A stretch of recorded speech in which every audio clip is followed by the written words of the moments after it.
네, 윤석열 대통령의 대외비 일정이 김건희 여사 팬카페죠. 건희 사랑을 통해서 공개가 된 후에 논란이 거셌습니다. 여기저기서 이건 정말 부적절한 현상이다. 문제의 근원을 치유해야 한다. 이런 지적이 좀 쏟아져 나왔었는데요.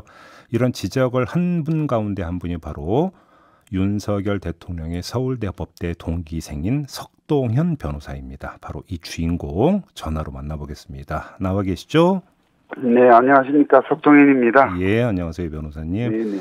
일단 그 좀 총평부터 좀 여쭙고 싶은데요. 대통령의 대외비 일정이 팬카페를 통해서 공개된다? 어떻게 지켜보셨어요, 변호사님? 저는 이 사항이 어제 그 뉴스가 됐던 그 사항이 무슨 대통령실이나 또 건희 여사 그 주변을 통해서 나왔다고 그렇게 속단할 것은 아니라고 봅니다. 네. 다시 말하면 대통령께서 이제 어느 지역을 가신다고 하면 또 이제 지역에 가서 방문하는 곳이 있을 때에 네. 그 사전에 그 방문지에 이제 귀띔이 될 것입니다. 그러면 그쪽에서도 사실 얘기가 좀 나올 수가 또 있거든요. 네. 그러니까 그런 단편적인 정보를 누군가 받아서 올리는 그런 가능성도 있기 때문에 팬카페에 공개된 것이 바람직하지 않은 것은 맞는데 네. 그것이 반드시 대통령실이나 건희 여사 측에서 유출된 것으로 그렇게 연결시켜 생각할 건 아니다. 저는 그렇게 말씀을 드리고 싶습니다. 근데 변호사님이 SNS에 올린 글을 보면 근데 그럼에도 네. 불구하고 건희 사랑을 비롯한 건이라는 단어가 들어가 있는 모임은 모두 해체해야 한다. 이렇게 주장을 하셨던데 그럼 왜 이런 주장을 하신 거예요? 그렇습니다. 그러니까 어떻든 과정은 그렇다 할지라도 네. 대통령의 어떤 동정 그 외에도 또 그 과거에도 그러니까 얼마 전에도 또 다른 내용들이 즉 뭐 그 대통령 사진이 공개된 적이 있었죠. 사진이 공개됐다든지 말이죠. 그러니까 예. 이런 사항들이 어쨌든 시비의 요인이 된다는 거죠. 네. 그러니까 예를 들어서 건희 여사에 대해서 개인 차원에서 호감을 갖는 분들은 좋은데 팬카페 형식으로 뭐 단체 활동을 하고 특히 이제 홈페이지나 페이스북 같은 SNS를 하다 보면 이런 구설이 나는 게 결국 건희 여사께나 대통령께 아무 도움될 일이 없다는 거죠. 변호사님 이건 어떻게 보세요? 이제 네네. 과거에 노사모도 있었고 박사모도 있었고 네. 정치인 팬클럽이 뭐 생긴 거는 오래된 얘기고 그거에 대해서 뭐 왜 이런 게 만들어지냐고 이야기하는 사람은 아무도 없어요. 하지만 영부인에 대한 팬클럽은 그렇습니다. 이건 어떻게 평가를 하세요? 그러니까요. 역대 대통령 중에 영부인 팬클럽이 뭐 이렇게 활동하거나 지금처럼 논란거리가 된 사례가 없지 않습니까? 예. 그러니까 건희 여사가 과거부터 독자적인 어떤 팬덤을 가질 정도로 정치를 해왔다든지 네.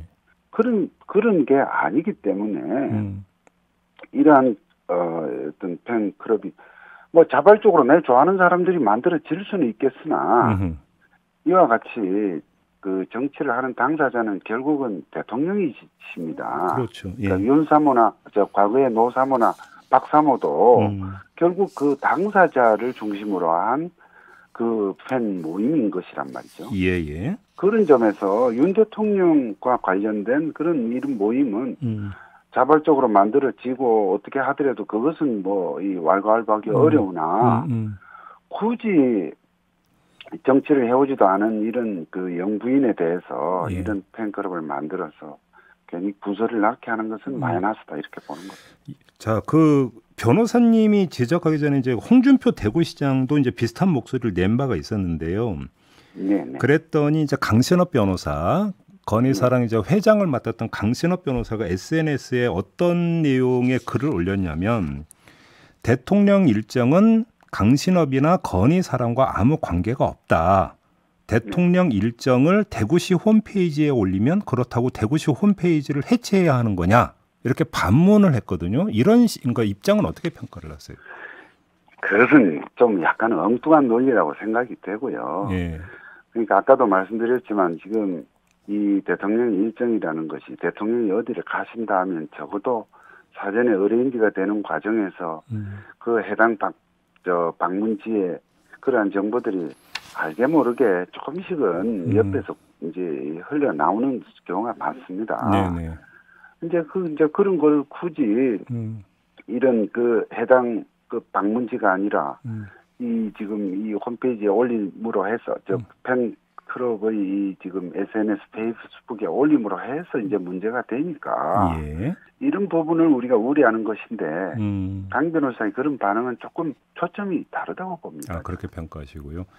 조금 전에 변호사님이 말씀하신 대로 지금 이 내용이 어떻게 유출됐고 누가 이 팬클럽 저기 그 페이스북에 올렸는지를 아직은 확인이 안 됐어요. 예. 하지만 이 점은 어떻게 보세요? 그러니까 조금 전에 그 변호사님도 잠깐 이제 그 과거 사례로 언급했던 사진 공개 있잖아요. 네네. 이때 그 언론은 김건희 여사의 오빠가 제공한 거다 이런 그 보도가 나온 적이 있었는데 네. 이런 현상은 어떻게 평가하십니까? 그때 그 사진 나올 때 그때 상황은 뭐 제가 자세히는 모르겠습니다만 그것은 어떻든 그 건희 여사 주변에서 나올 수밖에 없는 정보라는 것이 객관적으로 인정이 되는 거죠. 예, 그러나 예. 지금 이 대통령의 이번에 문제가 된 대통령의 방문 일정은 좀 성질이 다르다고 봐지고요. 그렇게 보시고 지금 이 상황에서 대통령실이나 건희 여사 주변에서 과거에 그런 사진 그걸로 인해서 한번 호된 비판을 맞은 그게 있는데 다시 또 이런 일을 하리라는 것은 저는 상식적 추론으로는 좀 기대하기 어렵다고 예상하기 어렵다고 보여지고요. 과거에 그런 일이 있었기 때문에 김건희 여사 주변에서 유출했을 가능성은 별로 없다. 그리고 실제로 저도 지금 그 대통령께서 오늘 뭐 대구를 그 예정대로 가시는지 뭐 취소가 되는지 잘 모르겠습니다만 일단 간다고는 하더라고요. 시간은 약간 변경이 될 것 같은데. 그래요? 예. 가신다고 하는 얘기를 저도 한 이틀 전서부터 대구에 계신 그 분들에게서 이렇게 단편적으로 좀 들었거든요. 그러셨어요? 이번에 대통령 오시면 서문시장 가신다더라. 예. 그러니까 그것이 지역에서는 그만큼 대통령의 동정이 알려지면 그래도 입소문을 또 관심 있는 분들은 탄단 말씀이에요. 네, 알겠습니다. 그런 정도로 저는 이해를 하지. 이것이 뭐 경호처가 나서서 뭐 호들갑을 떨고 그렇게 해도 아마 찾아내기 어려울 그런 사안으로 이해하고 있습니다. 자, 그러면 근원적으로 변호사님께서도 영부인 팬클럽, 팬카페라고 하는 것들은 뭐 그렇게 적절해 보이지 않는다는 취지로 말씀을 주셨으니까 그렇습니다. 한번 좀 질문을 더 들어가서 드리고 싶은데요. 김건희 여사는 얼마 전에 이 그 팬카페하고 본인은 상관이 없다라는 입장을 한번 그 지인들에게 문자로 이제 밝혔다라는 뉴스는 있었는데 네. 좀 더 단호하게 나하고 상관없으니까 팬카페 문을 닫아달라는 요구는 하지 않았거든요. 혹시 이런 더 강한 메시지가 있어야 된다고 보십니까? 예, 뭐 좀 더 예를 들어서 이 팬카페의 이런 활동이 계속된다고 하면 네. 좀 더 한 단계 높인 호소가 있으면 좋을 것 같습니다. 그런데 하여튼 큰 틀에서 보면 네네. 이러한 사적 개인들의 활동에 대해서 당사자 입장에서 그러니까 건희 여사 입장에서 이러니 저러니 사실 얘기를 하면 그 자체가 또 뉴스가 되고 그러다 보니까 또 주저가 되고 아마 이런 상황일 것인데 그래서 결국은 저로서는 이번 일을 계기로 이 건희 사람을 비롯해서 건희자 들어간 모임이 한 서너 개 되는 것 같습니다. 저도 어제 한번 페이스북을 살펴보니까. 예. 뭐 회원 수는 차이가 있습니다만 그러니까 그런 분들께서 정말 건희 여사를 위하고 좀 아끼는 마음이 있다면 이럴 때는 좀 받아주는 게 뭐 어려운 게 아니지 않습니까? 그걸 뭐 굳이 고집 부릴 필요가 없다고 생각하고 그렇게 해서 사회적 어떤 그런 소모적인 논의를 조금이라도 줄였으면 하는 마음입니다. 그러면 그 팬카페를 운영하는 분들이나 그 팬카페 회원분들은 왜 그런다고 생각하세요, 변호사님? 그건 제가 뭐 말씀드리기가 좀 그렇습니다. 뭐 나름대로 어쨌든 그 좋아하는 마음 아니겠습니까? 그렇게 보시고요. 아무튼 이건 이제 팬카페하고는 일정하게 좀 결이 다른 이야기이긴 합니다만 김건희 여사를 둘러싼 참 논란이 여러 가지가 있었잖아요. 그럴 때마다 나왔던 게 뭐 제2부속실 설치 얘기 이런 얘기가 계속 나왔고 계속 그러니까 쳇바퀴들도 계속 돌고 있는데 변호사님의 견해는 어떠세요? 글쎄요. 지금 대통령께서 제2부속실을 안 만들겠다고 이제 공약을 하시고 또 그대로 지금 실행이 지금 되고 있지 않습니까? 네네.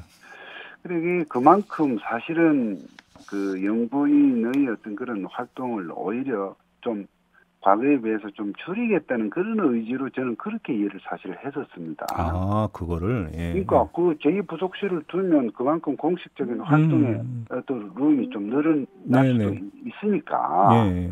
줄이겠다는 뜻인데 그런 것이 오히려 이와 같이 가끔씩 동행하는 사람들의 신원 문제라든지 네네. 또 그 밖에 이 건희 여사의 정말 이 본인과 관계 없어 보이지만 어쨌든 이런 구설이 이제 간혹 생기는 문제 때문에 네.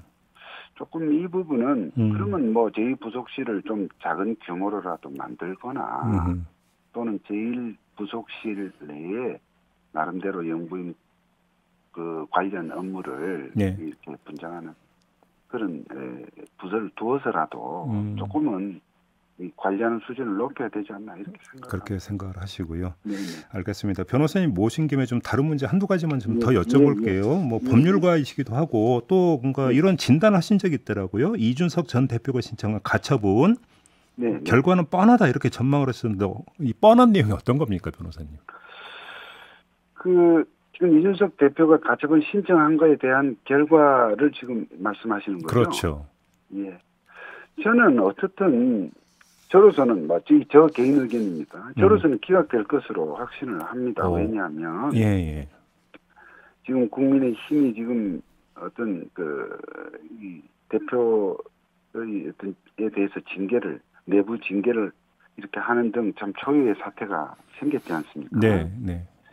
그래서 이제 그러한 여러 가지 문제로 지금 대표의 리더십이 제대로 발휘되지 못한 것에서 비롯해서 그 밖에도 여러 가지 당내 이제 여러 가지 어떤 위기적 요인을 감안해서 그 당헌 당규에 따라서 절차와 내용 면에서 어떤 다 그런 검토를 거쳐서 지금 비대위가 구성이 됐다 하는 점에서 결국 법원에서도 이와 같은 문제에 대해서 당내의 이런 상황을 정치적 판단에 대해서 또 더구나 지금 뉴스에 의하면 그 해당 정당인 국민의힘 소속 의원 절대 다수가 또 이 사항을 지금 동의하고 있는 상황에서 법원이 뒤엎기는 어렵다고 그렇게 보는 것입니다. 아, 그렇게 보시는 거고요. 네. 윤핵관 문제는 어떻게 풀어야 된다고 생각하세요, 변호사님은?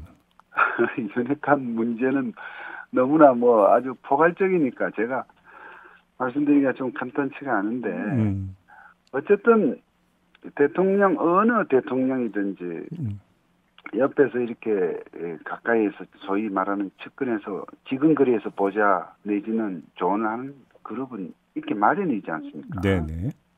그런 점에서 근본적으로 그러면 옆에 사람을 전부 두지 말아 할 수는 없는 노릇이고 그렇다고 하면 이 옆에 있는 분들이 그러니까 또 스스로 옆에 다가가려고 하는 분들이 그런 여러 가지 좀 절제하면서 균형을 잡고 대통령께서 어떠한 판단과 조치를 하는 데 있어서 이를테면 이 어떤 이 비난이 일지 않도록 제대로 보자 하는 그것이 중요하다고 보여지고요. 그렇게 보시고. 그러니까 핵관을 두지 마라든지 핵관을 없애라든지 이것은 어불성설이다 저는 그렇게 생각합니다. 그런데 차라리 그렇게 힘을 가지고 있으면 공식 그 라인에 오히려 편입이 되는 게 더 깨끗한 거 아닙니까? 뒤에 그냥 익명의 핵관으로 있는 것보다? 그건 어떻게 보세요? 그런데 지금은 이미 다 공식적인 그런 기구들 또는 부서들이 예를 들면 대통령실에서 비서실장을 비롯한 각 지금 수석들께서 일을 하시고 또 당은 당대로 각 보직자들 그리고 정부 내에서는 국무총리 이하 또 각 장관들이 하고 계셔서 적어도 지금은 핵관이라고 하는 부분이 그렇게 어떠한 변수 내지는 이거에 대한 구설의 여지는 저는 현저히 줄었다 이렇게 생각합니다. 알겠습니다. 그 민주평화통일자문회 이제 민주평통이라고 줄여서 부르죠. 사무처장의 내정되신 게 맞죠, 변호사님? 내정이라고 말씀을 합니다만 하여튼 내부적으로 인사검증까지 마친 것으로 저는 알고 있습니다. 아, 인사검증까지. 이제 법률가이신데 민주평통 사무처장을 맡으셨어요. 어떤 취지로 이해를 하면 될까요? 저는 이제 법률가이기도 하고 아시다시피 민주평통이 이제 민주평화통일 자문회의라 해서 대통령의 통일정책 또는 그러니까 이 말하자면 윤석열 정부의 통일 정책, 대북 정책을 자문하는 그렇죠. 저는 이제 공직에 있을 적에도 법무부에서 이제 우리 통일 법제 업무도 담당을 했었고, 출입국 본부장으로서 이 재외동포의 어떤 법적 지위 문제, 북한 이탈 주민 문제들도 이 핸들링을 좀 했었고요.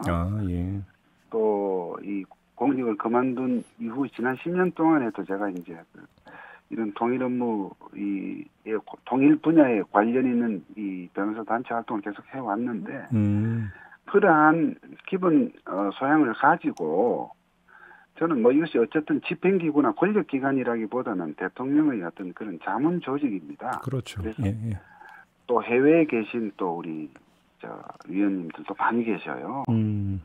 그런 분들과 이게 또 재외동포의 법적 지위와도 연관이 되고 하다 보니까 그런 포괄적인 미션을 가지고 어쨌든 이 민주평통이 적어도 윤석열 정부에서 추진하는 또 그러니까 전 정부와는 약간 차별화된 지금 담대한 구상을 비롯한 이런 통일 정책을 해 나가는 데 있어서 좀 이와 같이 새로운 이 정부의 그 정책에 공감대를 가진 분들로 일부 또 이 위원들도 좀 교체가 돼야 될 것으로 생각하고 있습니다. 마지막으로 그 민주평통 수석 부의장에 내정됐던 김무성 전 의원의 취임이 불투명해졌다 이런 보도가 있던데 어떤 사정이 있는 건지 혹시 말씀해 주실 수 있습니까?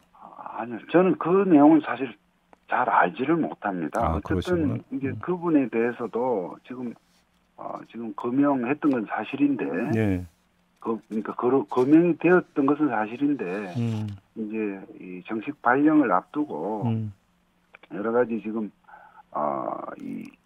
그 사항을 이렇게 여론이 제기되니까 그 사항을 지금 살펴보고 있는 그런 정도로만 저는 알고 있습니다. 알겠습니다. 자, 말씀 마무리해야 될 것 같습니다. 고맙습니다, 변호사님. 네, 감사합니다. 네, 석동현 변호사와 함께했습니다.